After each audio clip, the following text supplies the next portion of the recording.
Graça e paz, meus irmãos. Eu quero convidá-los a abrir a palavra de Deus em Êxodo capítulo 16. Êxodo 16. Nós leremos até ao verso 20, leremos apenas até o verso 10, mas nós vamos tratar de todo o capítulo, se assim o Senhor Deus nos permitir.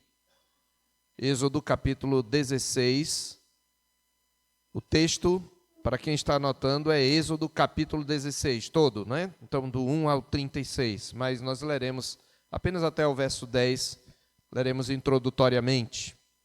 Nós continuamos numa espécie de minissérie nessa exposição de Êxodo, e o título geral da minissérie é Aprendendo no Deserto, e hoje é a parte 2, ou a lição número 2. Mas temos ainda um título para essa mensagem de hoje, seria Descontentes em toda e qualquer situação.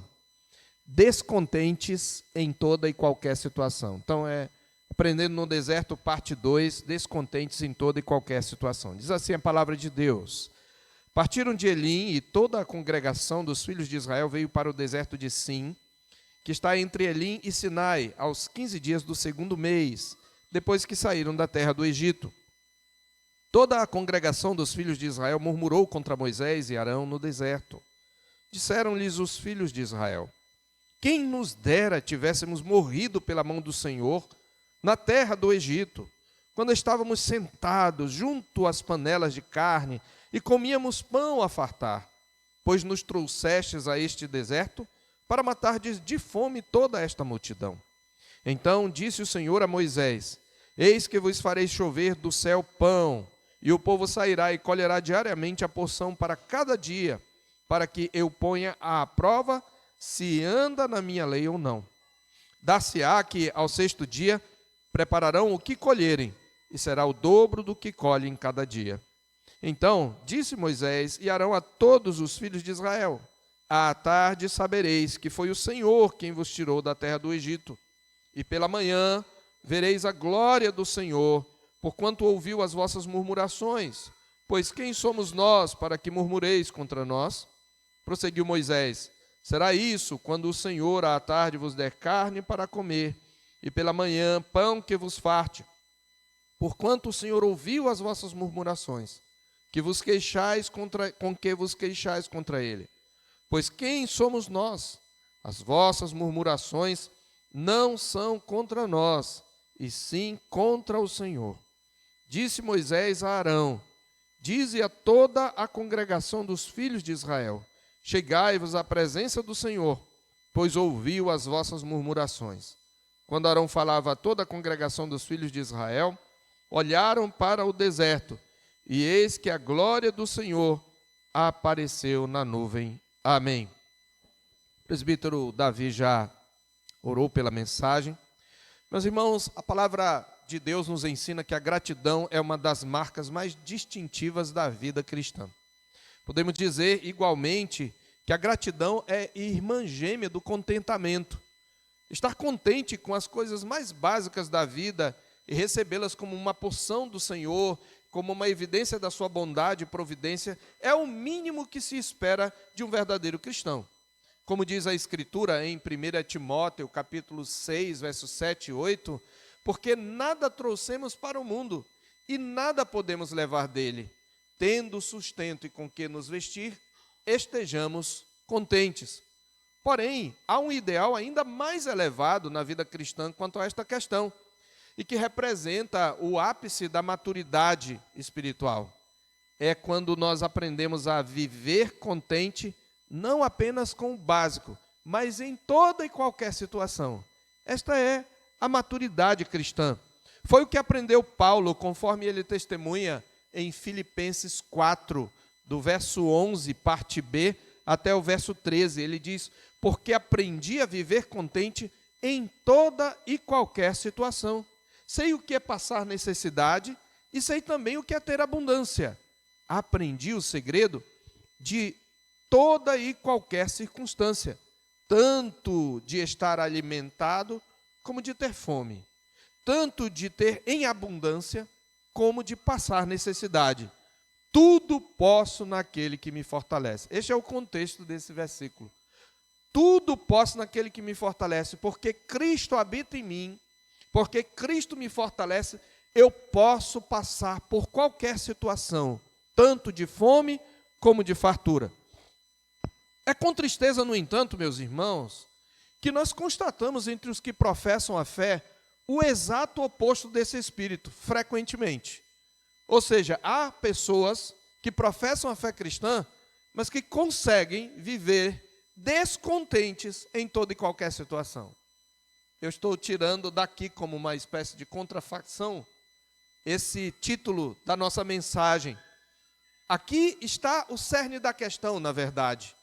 Gratidão e contentamento, meus irmãos, tanto quanto sua ausência, eles se manifestam tanto na abundância como na escassez. Se você não é contente com o pouco que Deus te dá, você não será contente também com o muito. Seja quando você for humilhado, seja quando você for honrado, você mostra gratidão e contentamento ou o seu contrário. E é nessa perspectiva do contrário que nós devemos olhar o episódio narrado em nosso texto. Nós temos visto como, após libertar os filhos de Israel e gerá-los assim como nação, o Senhor os conduz pelo deserto rumo à terra da promessa. E durante essa caminhada, o Senhor tem em mente, ou tem como objetivo, prepará-los para ser o seu reino de sacerdote sobre a terra. E nessa perspectiva nós vimos na mensagem anterior que o deserto vai ser a sala de aula onde Israel vai ser provado e vai aprender tanto sobre si mesmo como sobre o Senhor. E na primeira lição, no episódio das águas amargas, os versículos anteriores, nós podemos observar que o que Mara revelou sobre Israel e sobre o Senhor. Destacamos quanto ao primeiro aspecto que a experiência da frustração ali vivenciada revelou um coração ingrato, inconstante e descontente que produziu um espírito murmurador. Com isto nós aprendemos que as experiências amargas que nós passamos na vida muitas vezes expõem a amargura que existe em nosso coração, ou a gratidão e o contentamento. Quanto ao segundo aspecto, o que Israel aprendeu, que podemos aprender sobre Deus, vimos em Mara que Deus se revelou a Israel primeiramente como um Deus paciente. Deus não os repreende, Deus não os castiga, Deus simplesmente sara as águas amargas. Deus antecipa a sua aliança, dando-lhes um estatuto e uma ordenança. Deus os prova, revelando o que estava no coração deles, para que eles pudessem se autoavaliar e se arrepender e voltar para o Senhor. E por fim, Deus os guia a um manancial e se revela como um Deus que sara o seu povo. No verso 26, ele disse: eu sou o Senhor que te sara. E ficamos sabendo só então que, na verdade, o que precisava ser curado não eram apenas as águas, mas o coração do povo. O Senhor sarou as águas como uma espécie de emblema do ato de Deus curar o coração do povo. Mas esse processo de cura ainda seria longo, duraria, como veremos, 40 anos. Em nosso texto, o que nós temos, meus irmãos, é uma segunda prova e mais lições. E nesse capítulo é interessante que a experiência é tanto de escassez no primeiro momento, quanto de abundância no segundo momento. Aqui Israel é provado não só na escassez, mas também na abundância, a partir do momento que Deus provê para a sua necessidade. E como nós vemos mais uma vez, Israel é reprovado de diversas formas. Mas não nos apressemos a condenar esse povo, pois aqui temos o retrato do que nós mesmos somos. O episódio ele mostra a atitude de Israel, tanto na escassez como na fartura. Em ambas as situações, o mesmo pecado básico é revelado, ou os mesmos pecados: falta de fé e falta de contentamento no Senhor. E ambas as coisas elas são reveladas em duas atitudes. Veja, duas atitudes distintas revelam a mesma incredulidade e a mesma falta de contentamento. Eu já estou adiantando o conteúdo da mensagem, porque na escassez, essa incredulidade, esse descontentamento vão se revelar na murmuração do povo. E na abundância, essa incredulidade e descontentamento vão se revelar na avareza do povo. Então você vai ter murmuração na escassez e você vai ter avareza e desobediência na abundância. É isso que a gente vai, esses são os dois pontos, embora a gente vai falar um pouco do que o episódio nos revela sobre o Senhor. Então nós vamos ver, no entanto, nesse episódio, porque no episódio anterior nós já vimos o descontentamento de Israel, né? A murmuração de Israel. Esse é um pecado dos mais, possivelmente o pecado mais constante de Israel. Que, na verdade, como nós falamos, vai, de alguma maneira, influenciar para gerar todos os outros. Então, o que nós vamos ver aqui é a mesma murmuração, só que nós vamos ter aqui um upgrade no descontentamento. E um upgrade na murmuração e na falta de confiança na providência do Senhor. Há um crescendo, há um progresso na demonstração da pecaminosidade do povo. Não é sem razão que a Escritura nos alerta que o pecado é como um pouco de fermento, não é? Que leveda a massa toda, em 1 Coríntios 5, verso 6. Do mesmo modo, nós somos alertados na Escritura sobre os estragos do pecado não tratado. Em Hebreus 12, 15, parte B, por exemplo, está escrito que nenhuma raiz de amargura brotando cause perturbação, e por meio dela muitos sejam contaminados. Ou seja, quando o pecado não é mortificado, meus irmãos, em nosso coração, ele crescerá na sua força, ele crescerá no seu contágio, e ele crescerá na revelação da sua malignidade. É o que nós testemunhamos nesse segundo episódio da peregrinação de Israel pelo deserto. E eu quero propor que nós abordemos esse episódio contrastando, primeiro, a atitude do povo com a resposta do Senhor. E é isso que eu queria trazer, a atitude do povo e a resposta do Senhor. A gente vai fazer isso de maneira intercalada, porque é como o episódio nos mostra, a narrativa nos mostra. E a resposta do Senhor, ela é uma revelação de Deus como um Pai misericordioso, um Pai paciente, um Pai que provê sustento na escassez e que ensina através da experiência. Então, dentro desse tema, descontentes em toda e qualquer situação, eu quero então tratar desse episódio. E a primeira parte, ou o primeiro ponto da nossa mensagem, em uma forma de declaração, nós vamos ver que o espírito descontente se manifesta na escassez por meio da murmuração.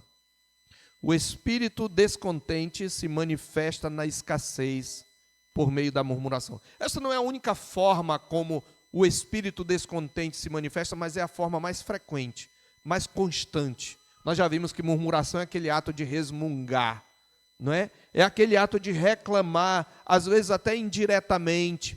É aquele ato no qual você não blasfema de maneira explícita, mas você resmunga entre os dentes. Ai, feijão de novo. Gosto de cozido. Ah, mãe, a senhora só manda eu. Ai, que chuva, hein? Logo hoje. Obrigado, Senhor, eu mereço. Ah, aquele irmão eu não suporto.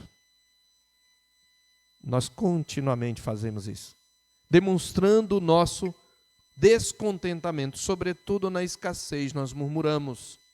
E é isso que Israel mostra, veja a murmuração de Israel. Eles partiram de Elim, eles passaram mais ou menos 2 meses ali. Aos 15 dias do segundo mês, eles saíram desde que saíram da terra do Egito. Diz que eles partiram e nem se fala da escassez em si, já se fala da murmuração.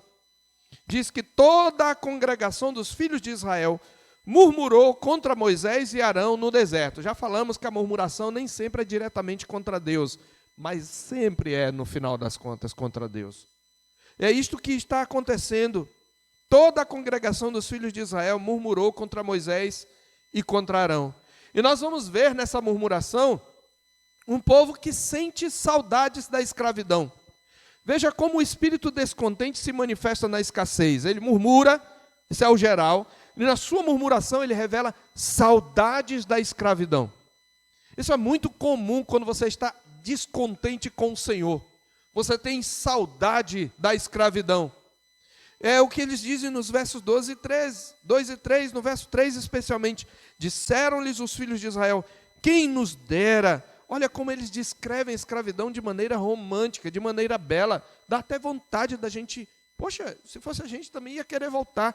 Quem nos dera tivéssemos morrido pela mão do Senhor, ainda uso o nome do Senhor na murmuração, na terra do Egito, quando estávamos sentados junto às panelas de carne e comíamos pão à vontade, porque vocês nos trouxeram a esse deserto para nos matarem de fome, para matarem de fome toda essa multidão. Nós sabemos que não era assim. Nós sabemos que eles tiveram vida amarga. É possível que eles tivessem tido experiência de fartura, mas a partir do momento em que foram oprimidos, a Bíblia diz que os egípcios lhes fizeram amargar a vida. Nós vimos isto. Mas eles estão olhando, é aquele mito da grama mais verde, né? Eles estão olhando, essa época era melhor. Tem crente que é assim. Quando começa a entrar na prova, pastor, parece que depois que eu me converti, minha vida piorou. E às vezes um incrédulo, seu amigo, seu vizinho ou sua vizinha, ainda pior, diz: meu Deus, depois que você se converteu, depois que você é crente, parece que você só sofre. Que Deus é esse? E você começa a pensar, depois que eu me tornei crente, ou depois que eu resolvi ter uma vida de maior santificação, parece que tudo começou a dar errado. Ou seja, é uma forma de dizer: eu tenho saudade daquela época que eu era negligente, ou daquela época que eu era descrente. Ou você pode murmurar de uma outra forma: olha, os meus amigos não crentes me tratam melhor, mostram mais amor do que essa igreja. Você está dizendo: é melhor o mundo, é melhor a amizade do mundo. É o que eles estão fazendo. Quem nos dera que a gente morresse, mas comendo carne, comendo pão à vontade. Sente saudades da escravidão. A falta de contentamento, meus irmãos, leva-nos a sentir saudades, e muitos voltam, inclusive. Muitos, às vezes, quando estão no caminho do Senhor, são mal-humorados, são infelizes, são tristes, são isolados, mas quando eles vão, você vai ver nas redes sociais e diz: olha, ele está mais feliz sem Jesus, é melhor ele ficar sem Jesus. Porque vai embora toda a depressão. Mas a felicidade no mundo é maldição. E muitos crentes não percebem isto. E veja, eles não só na sua murmuração sentem saudades da escravidão, descrevem a escravidão como melhor do que a liberdade. Porque é assim o pecado, ele vende como liberdade o que na verdade é escravidão. Mas, além de tudo, eles atribuem o mal aos que lhes faziam bem. Essa é uma outra coisa que o murmurador faz. Ele atribui o mal a quem lhe faz bem. Ele diz: vocês, no verso 3 ainda, pois nos trouxestes a este deserto para matardes de fome toda esta multidão.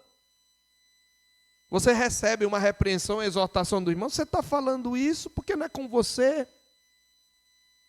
Você está falando isso porque você não gosta de mim. Você só me critica. E a gente muitas vezes atribui o mal a quem nos faz bem. Muitas vezes a gente é ingrato com os pais, viu, filhos? Os pais fazem o melhor para nós e às vezes a gente é ingrato. A gente atribui mal a eles, injustiça a eles, em situações em que eles não estão sendo injustos. A gente atribui o mal, às vezes, a uma liderança que quer cuidar de nós e por isso nos exorta, nos corrige continuamente, e a gente acha que aquilo é chatice, que a pessoa está pegando no nosso pé. A gente costuma fazer assim. É o que o povo de Israel fez aqui. Vocês nos trouxeram para nos matar. A sua intenção é má. Eles estão falando isso para Moisés. Que coitado. Se recusou terminantemente, insistentemente, a guiar o povo. E Deus ordenou. E eles atribuem o mal. Não só isso, eles também fazem projeções sombrias para o futuro. É uma outra característica do espírito murmurador. Eu não vou fazer isso não, eu já sei que não vai dar certo. eles dizem, nós vamos morrer aqui. A expectativa deles é morrerem de fome. Esse é o espírito descontente, é assim que ele se manifesta na escassez. Com murmuração, sentindo saudades da escravidão, atribuindo mal aos que lhe fazem bem, fazendo projeções sombrias para o futuro. Como é que Deus responde? Aí vem o segundo ponto. O Deus provedor responde às murmurações do seu povo. Esse é o segundo ponto da nossa mensagem, versos 4 até 18. Como é que Deus responde ao povo? É interessante que, mais uma vez, aqui Deus não castiga o povo. Deus até vai repreender mais à frente, mas Deus ainda não castiga o povo. Olha o que Deus faz. Como Deus responde? Primeiro, Deus dá promessas e instruções. Como um pai amoroso, Deus dá promessas e instruções. Veja o verso 4. Então disse o Senhor a Moisés. O que é que ele responde? Eis que vos farei chover pão do céu, pão, e o povo sairá e colherá diariamente a porção para cada dia, para que eu ponha à prova se anda na minha lei ou não. O Senhor dá instruções. Dar-se-á, que é o sexto dia, prepararão o que colherem, e será o dobro do que colhem cada dia. Por quê? Porque no sétimo dia era dia de descanso. Nós ainda veremos isto. Então Moisés e Arão e todos os filhos de Israel... Então disse Moisés e Arão a todos os filhos de Israel: à tarde sabereis que foi o Senhor quem vos tirou da terra do Egito. Ele prossegue dizendo: e pela manhã vereis a glória do Senhor, porquanto ouviu as vossas murmurações, pois quem somos nós para que murmureis contra nós? Deus dá promessa. Eles estão com fome, eu vou fazer chover do céu pão para eles. Eu vou fazer chover pão e eles vão comer. Veja que eles dizem, nós comíamos pão a fartar. O Senhor disse, eu vou fazer chover do céu pão. E o propósito claro das instruções, olha, eles vão colher cada dia o que basta para cada família, e no sexto dia apenas é que eles vão colher em dobro, porque ele vai dizer, o sétimo é o dia do Senhor, é uma dádiva do Senhor a mais que ele está dando para vocês. E o propósito claro das instruções é duplo. Primeiro, o Senhor quer prová-los. Ele diz, olha, eu vou dar o maná, e eu tenho algumas instruções, e nisso eu vou provar se você anda na minha lei ou não. Para revelar o que estava no coração de cada um, e isso vai ser revelado também na fartura. Uma vez que a ordem era para recolher apenas a porção de cada dia, nós podemos concluir que o Senhor os estava provando quanto à confiança na sua providência e quanto à avareza, que é aquele desejo de sempre ter mais do que você precisa. O verso 4 está escrito, eu vou pôr à prova se vocês andam na minha lei ou não. Em segundo lugar, o Senhor também está instruindo-os para que ele os conheça. Ele diz claramente no verso 6, à tarde sabereis que foi o Senhor quem vos tirou da terra do Egito. E lá ainda, ele diz lá no verso 10, quando Arão falava a toda a congregação, olharam para o deserto e eis que a glória do Senhor apareceu na nuvem. E no verso 12, e sabereis, lá no final, e sabereis que eu sou o Senhor vosso Deus. Ele diz assim, no verso 12, tenho ouvido as murmurações dos filhos de Israel. Dize-lhes, ao crepúsculo da tarde comereis carne, e pela manhã vos fartareis de pão, e sabereis que eu sou o Senhor vosso Deus. Deus usa a mesma expressão que eles haviam usado no verso 3. Quando a gente estava no Egito, a gente comia carne e pão a fartar. O Senhor disse, de manhã eu vou dar a vocês pão, e à tarde eu vou dar carne a fartar para vocês. É isso que vocês querem? Eu vou dar para vocês. É o que Deus fala. Então Deus lhes dá promessas e instruções, Deus lhes dá instruções para prová-los, para revelar-se como um Deus providente, como Deus que os tirou da terra do Egito. Mas Deus, em segundo lugar, respondendo às murmurações, os repreende, aqui por meio de Moisés. Deus os repreende e revela a sua glória para eles. Verso 7, parte B, Moisés, falando da parte do Senhor, diz, pela manhã vereis a glória do Senhor, porquanto ouviu as vossas murmurações. Pois quem somos nós para que murmureis contra nós? Moisés continua: será isso, vocês saberão quem é o Senhor, quando à tarde vos der carne para comer, e pela manhã pão que vos farte, de novo a expressão que eles usaram, que tinham no Egito, porquanto o Senhor ouviu as vossas murmurações, com que vos queixais contra eles? Pois quem somos nós? As vossas murmurações não são contra nós, e sim contra o Senhor.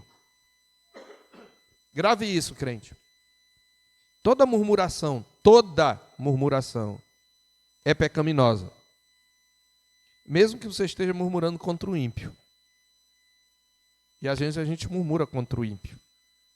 Toda murmuração é pecaminosa. E toda murmuração, mesmo que seja contra o homem, feito à imagem de Deus, aliás, porque é contra o homem, ela é contra Deus. A gente murmura. Veja, há uma diferença. E a gente às vezes não percebe, porque é sutil. Entre você reconhecer e abordar um problema, mencionar um problema, entre você clamar ao Senhor em oração e você murmurar, há uma diferença. E no fundo, cada um de nós sabe disso. Cada um de nós, no fundo, ao sondar o coração, sabe quando está clamando ao Senhor, quando está murmurando. Quando está fazendo uma crítica, por exemplo, à situação do país, e quando está murmurando contra o país. Ou contra qualquer outra coisa. Murmuração é sempre pecado. Uma coisa que eu oro ao Senhor, sempre, é que o Senhor me livre de murmurar contra a sua igreja. É muito fácil para o pastor murmurar contra a igreja. E eu já vi muitas vezes. É como diz, depois Moisés vai dizer, Senhor, por acaso eu dei a luz a esse povo? Só resta esse povo me apedrejar. Moisés vai falar isso mais tarde, depois de muita murmuração. E eu já me peguei murmurando contra o Senhor ou contra o povo de Deus. E a gente precisa tomar cuidado. E a gente às vezes faz isso. Ô povinho, difícil é esse povo de Deus. Tu é o quê, pecador? É ímpio? Você está se incluindo. Muitas vezes a gente murmura. E é o que o povo fez. Então Deus repreende por meio de Moisés, mas Deus também revela a sua glória. É aquela nuvem luminosa que os acompanhava. Possivelmente, alguns comentaristas acham que essa nuvem naquele momento pode ter, em algum período, se afastado.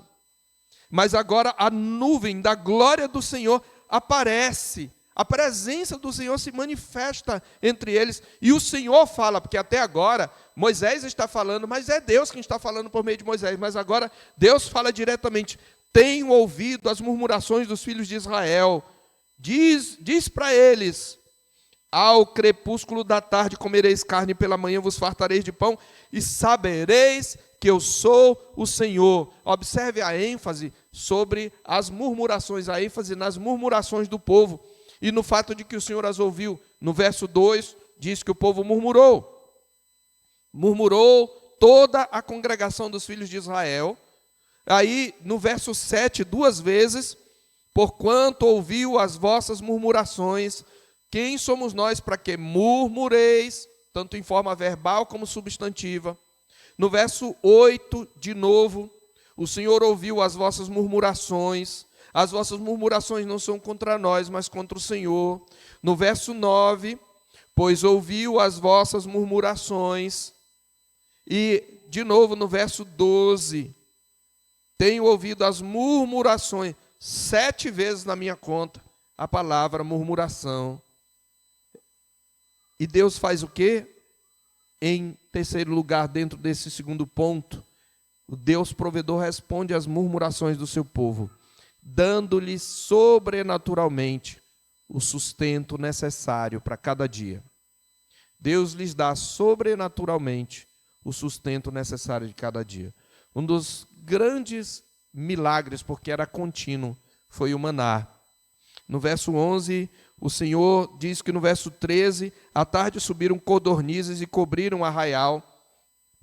Era comum em algumas épocas do ano que as aves fizessem um tipo de arribação, onde elas sobrevoavam mais ou menos a 1 metro de altura no máximo. Quando você tem no rio a Piracema, né? E você tem também, com relação às aves, esses fenômenos de aves voando.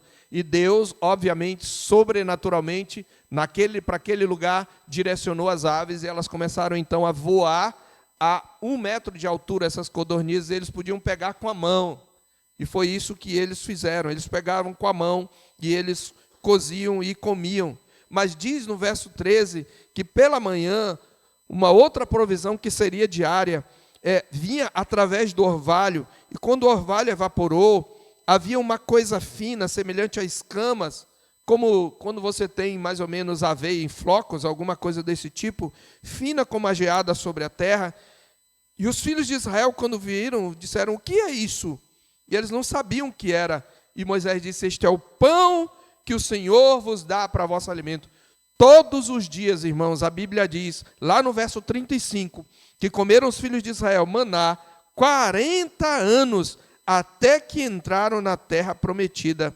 Comeram maná até chegarem aos limites da terra. Em Josué capítulo 5, verso 12, está escrito que quando o povo pisou na terra de Canaã, cessou o maná. Deus dá provisão conforme a necessidade. Por que cessou o maná? Porque eles entraram numa terra onde podiam plantar. Eles deixariam aquela vida nômade, aquela peregrinação, e agora eles poderiam ficar em uma cidade, poderiam cultivar, poderiam plantar, então não precisava mais do maná, mas no deserto eles precisavam do maná.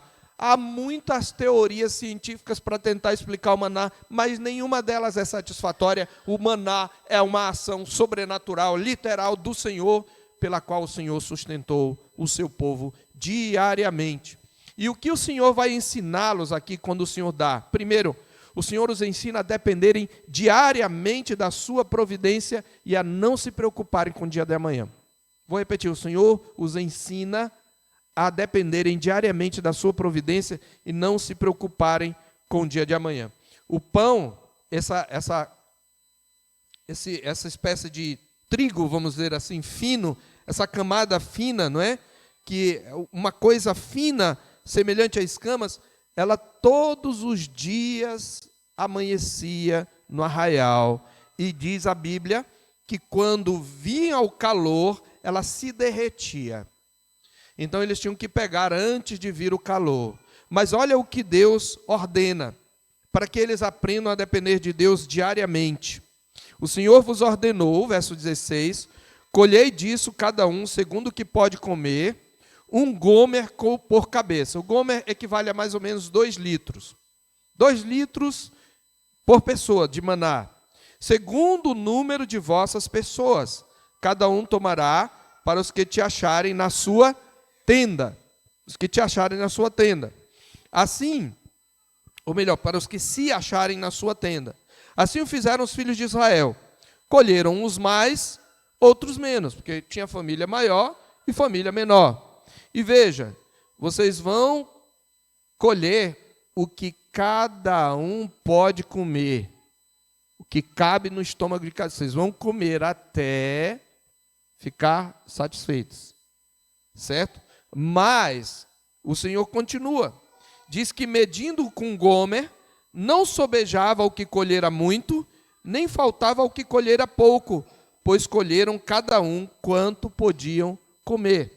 Ou seja, ninguém tinha demais e ninguém passava fome. Deus está ensinando a partilha para o seu povo.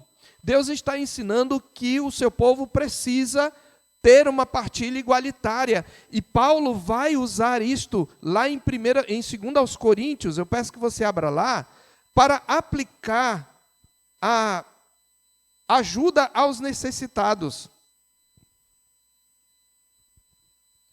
O Senhor hoje não precisa mais nos dar o maná, mas Ele usa a abundância de uns para suprir a falta de outros. Em 2 Coríntios 8, quando está dando instruções quanto à oferta para os necessitados, o apóstolo Paulo está falando aos coríntios para levantar entre eles uma oferta para os crentes da Judéia que estavam passando fome. E ele diz no verso 11 em diante: completai agora a obra começada, para que assim como revelastes prontidão no querer, assim leveis a termo, segundo as vossas posses.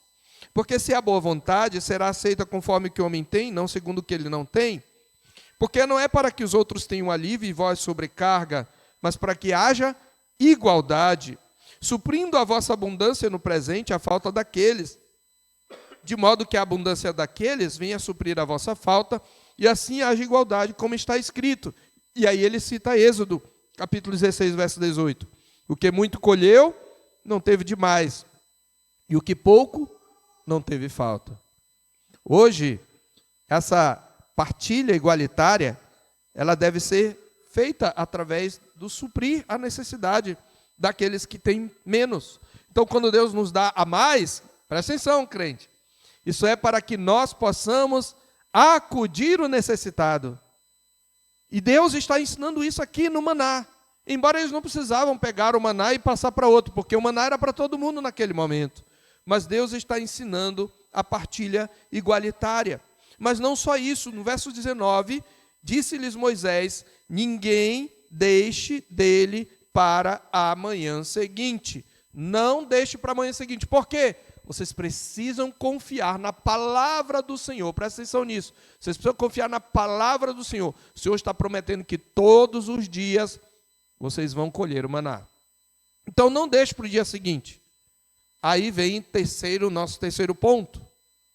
O espírito descontente manifesta-se na abundância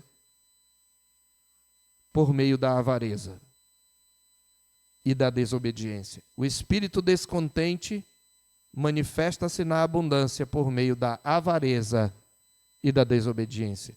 Veja, ele se manifestou na escassez por meio da murmuração.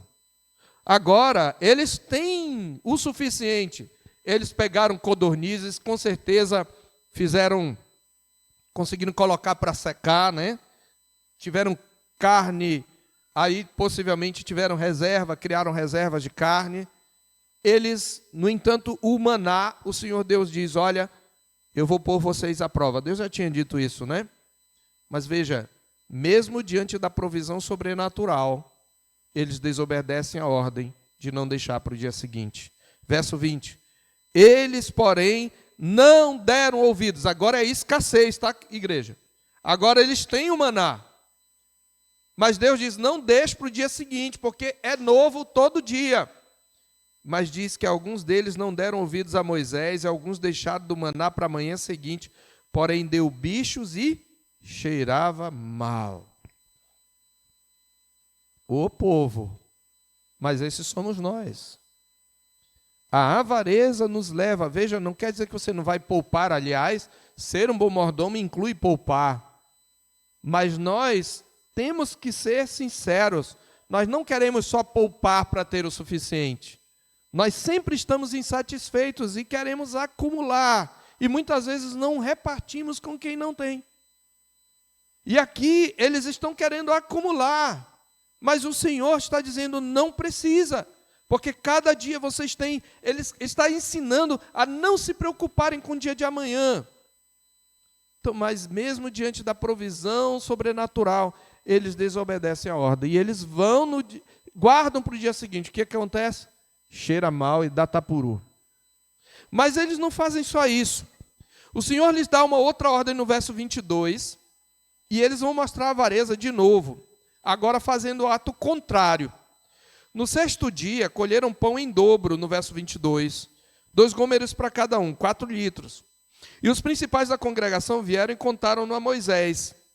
Responderam-lhes, isto é o que o Senhor, respondeu-lhes ele, isto é o que o Senhor disse: amanhã é repouso, o santo sábado do Senhor, o dia do Senhor, da perspectiva da velha aliança, era o 7º dia. O que quiserdes cozer no fogo, cozei-os. O que quiserdes cozer em água, cozei em água. E tudo o que sobrar, separai, guardando para a manhã seguinte. Agora, no 6º dia, vocês devem guardar. Sabe por quê? Porque o sábado é o dia do Senhor. O sábado é o dia de descanso. O sábado é o dia de devoção. É dia de adoração. É dia de se deleitar no Senhor. Então, vocês vão reservar só no 6º dia. guardaram-no até pela manhã. E olha, como Moisés ordenara, e ao contrário da primeira vez, não deu bichos e nem cheirava mal. Por que da primeira vez isso aconteceu? Porque Deus havia ordenado que não pegassem. E Moisés diz: comei-o hoje, porquanto o sábado é do Senhor. Este dia pertence ao Senhor. Hoje vocês não vão achar no campo. 6 dias colhereis. Esse é o primeiro dos 10 mandamentos que é antecipado antes do Sinai. O Senhor está ensinando, este é um dia de descanso. O que acontece no 7º dia? Alguns saíram do povo para o colher. Saíram para colher. Quando Deus disse, olha, não reserve para o dia seguinte, alguns reservaram. Quando Deus disse, pode reservar para o dia, não vá sair. Alguns, deixa eu ver se tem. Antes de nós condenarmos, nós precisávamos dizer o que você faz no dia do Senhor. Muitos crentes trabalham no dia do Senhor. Muitos crentes atendem aos seus interesses no dia do Senhor.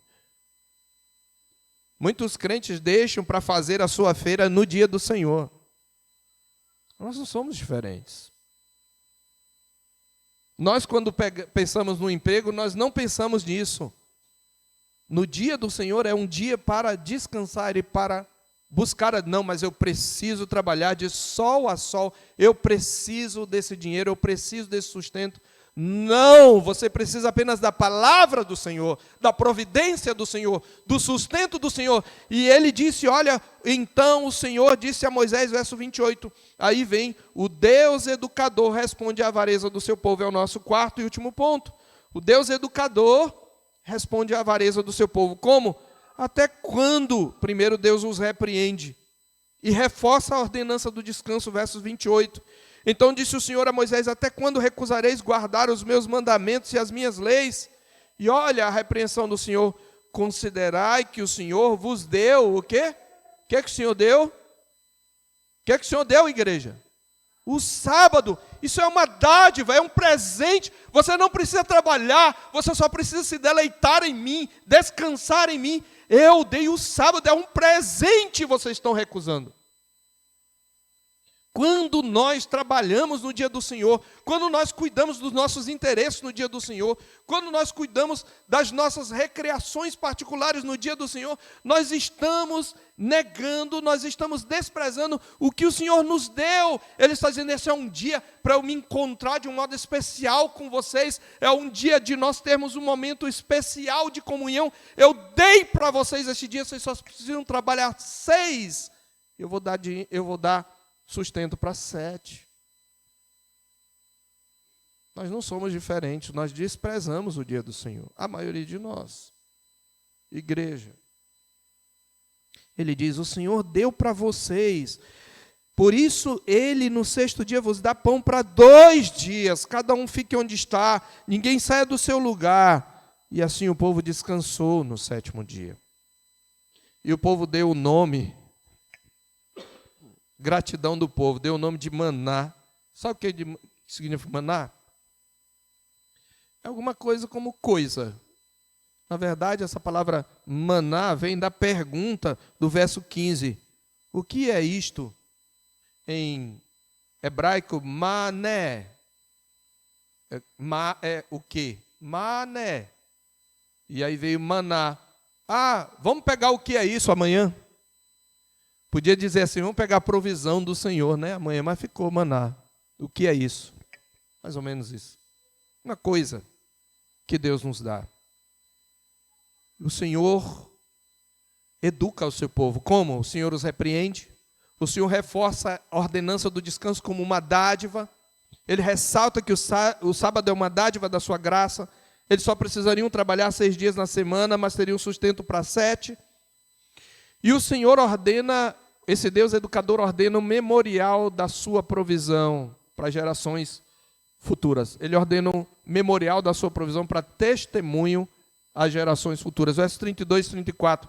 Disse o Senhor a Moisés, esta é a palavra que o Senhor, disse Moisés, esta é a palavra que o Senhor ordenou. Dele encherás um gomer e o guardarás para as vossas gerações, para que vejam o pão com que vos sustentei no deserto, quando vos tirei do Egito. Disse também Moisés a Arão: toma um vaso, mete dele um gomer cheio de maná e coloca-o diante do Senhor, para guardar-se as vossas gerações. Como o Senhor ordenara a Moisés, assim Arão o colocou diante do testemunho para o guardar. Aqui você tem uma espécie de avanço na narrativa, uma espécie de nota editorial. Moisés já adianta porque o testemunho aí se refere à arca do testemunho, só que o tabernáculo não tinha sido construído. Na verdade é isso, é que mais tarde vai se recolher uma porção de 2 litros e isso vai ser guardado no Santo dos Santos, dentro da arca, junto com as tábuas da aliança. Deus está querendo uma espécie de testemunho. Nós temos um outro nome aqui, testemunho é um dos outros nomes dados à lei, né? A cartilha da lei, apontando a lei como instrumento de confirmação dos feitos de Deus na história do seu povo, como um recurso didático para gerações futuras conhecerem o Senhor. Deus está ensinando o seu povo pacientemente. O povo é duro de coração, mas Deus está ensinando o seu povo. Meus irmãos, eu creio que por hora já enfatizamos suficientemente a natureza da murmuração e do espírito ingrato e descontente. Assim como a avareza do povo, todos estes pecados demonstrados na experiência com o maná. Porém, o episódio ele nos apontou outras verdades acerca de Deus que agora na conclusão eu quero ressaltar. O episódio do maná ressalta especialmente a atuação da providência de Deus, tanto no sustento como na instrução do seu povo. A provisão do maná, ela vai apontar pelo menos 3 aspectos importantes da providência de Deus. E eu quero deixar essas lições. Primeiro, o maná é uma manifestação do cuidado paternal de Deus quanto ao sustento diário do seu povo. O maná é uma manifestação do cuidado paternal de Deus quanto ao sustento diário do seu povo. O maná, meus irmãos, nos lembra o que o Senhor mais tarde vai ensinar, o nosso Senhor vai ensinar no Sermão do Monte, a saber que o nosso Pai Celestial sabe o de que necessitamos antes que nós lhe o peçamos. Ele diz isso em Mateus 6, verso 8 e verso 32, inclusive quando ele diz, não vos preocupeis com o dia de amanhã. Então, o nosso Pai Celestial nos provê daquilo que nós precisamos para cada dia. Por isso, antes de tudo, devemos ser gratos e estar contentes com aquilo que o Senhor nos dá. Mas, em segundo lugar, ainda dentro desse aspecto, se temos experimentado o sustento fiel do Senhor, nós não devemos andar ansiosos pelo dia de amanhã, como também nos ensina o Senhor Jesus no mesmo sermão, em Mateus 6, de 25 a 34, não precisamos ler. Ele diz, por que vocês se preocupam? O que nós vamos beber? O que nós vamos comer? Lembra, essa é a pergunta do povo. O que beberemos lá em Mara? Vocês ficam preocupados. O Pai sabe antes que vocês peçam. Ele sabe o que vocês precisam. Ele sabe da dívida que você tem que pagar amanhã. Ele sabe das coisas que você precisa adquirir para o seu sustento. Ele sabe da sua situação financeira, Ele conhece. Mas a pergunta é, você confia ou você fica ansioso pelo dia de amanhã? O maná é uma manifestação do cuidado paternal de Deus quanto ao sustento diário do seu povo. Eu sempre costumo dizer, e eu vou repetir isso, uma das orações mais infelizes que a gente faz quando a gente agradece o pão e diz, Senhor, que nunca nos falte desse pão. O que é que a Bíblia diz? O pão nosso de cada dia dá-nos hoje. Jesus nos ensina isso. Sabe o que significa? Se você está à mesa, se você tem o pão, se você tem a comida já diante de si, você não precisa pedir. O que é que você precisa fazer? Agradecer. Amanhã é outro dia. Deus está ensinando isso no maná. Mas em um nível mais profundo, em segundo lugar, o maná aponta também para a suficiência da palavra de Deus pela qual ele guia o seu povo. O maná aponta para a suficiência da palavra de Deus pela qual ele guia o seu povo. Nós temos que toda murmuração bem como as desobediências do povo foram fruto da sua incredulidade, tanto para com as promessas do Senhor, como para com os seus mandamentos. Deus havia prometido lá em Êxodo 3 ainda, versos 6 a 9, guiá-los até a terra prometida. Então, quando Deus ordena algo e diz, olha, eu vou fazer isso e faz, Ele está mostrando o poder da sua palavra. E Deus, lá em Deuteronômio 8, versos 2 e 3, vai exatamente dizer que é isto que o maná ensina. Em Deuteronômio 8, versos 2 e 3, você anota aí. Deuteronômio 8, versos 2 e 3, olha o que diz. Lembrem-se de todo o caminho pelo qual o Senhor, seu Deus, os guiou no deserto durante esses 40 anos, para humilhar vocês, para pôr vocês à prova, para saber o que estava no coração de vocês, se guardariam ou não os meus mandamentos. Esse é o primeiro propósito, mostrar o que estava no seu coração. Mas ele continua.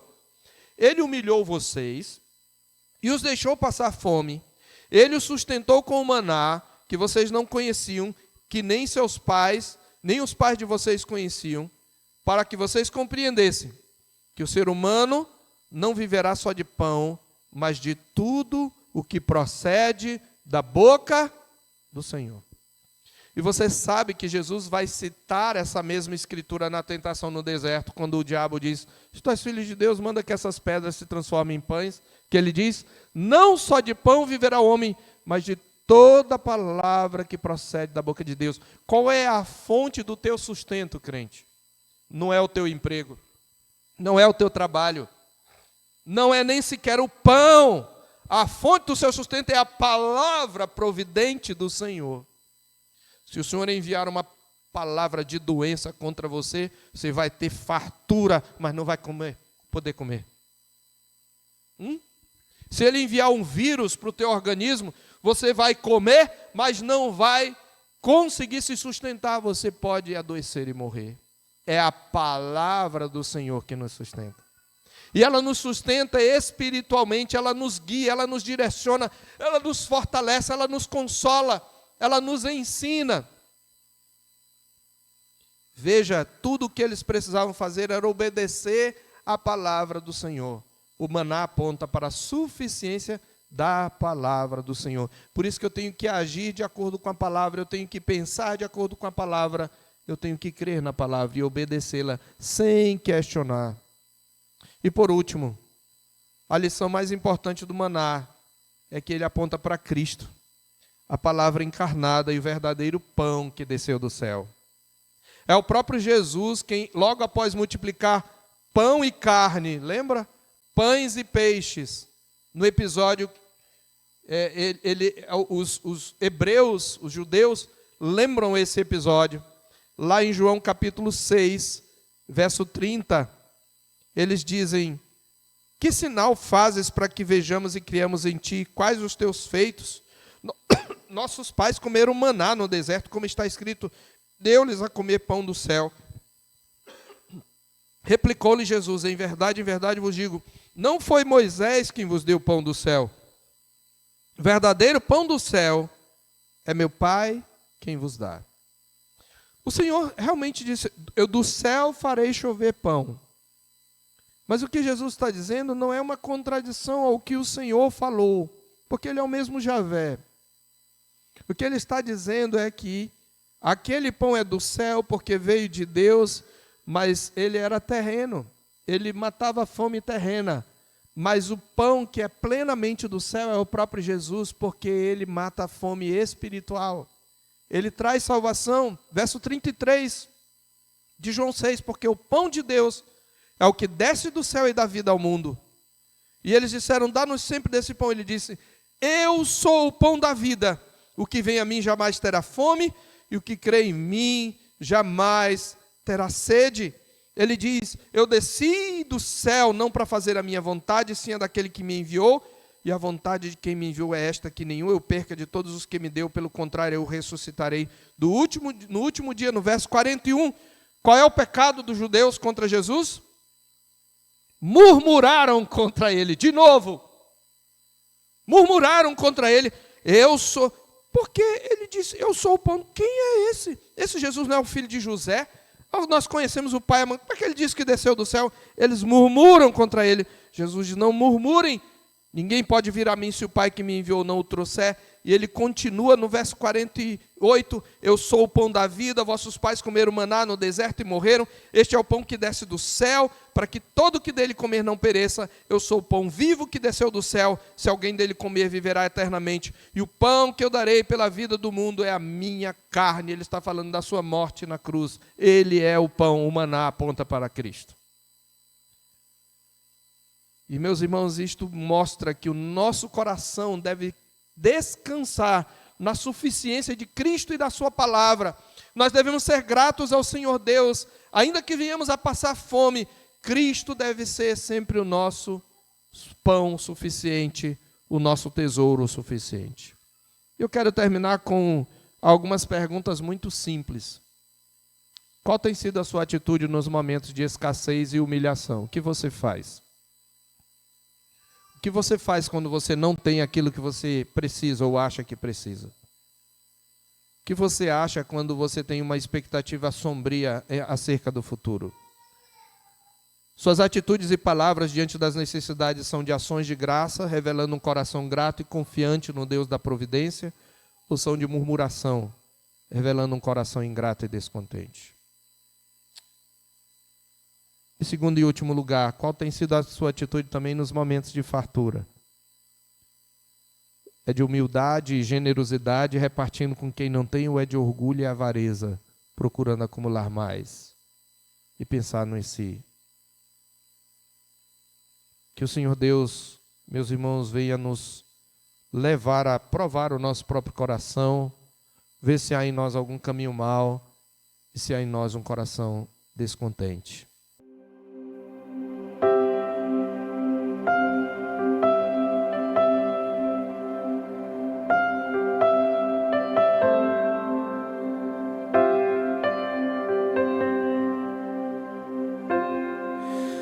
Tu és bem-vindo aqui.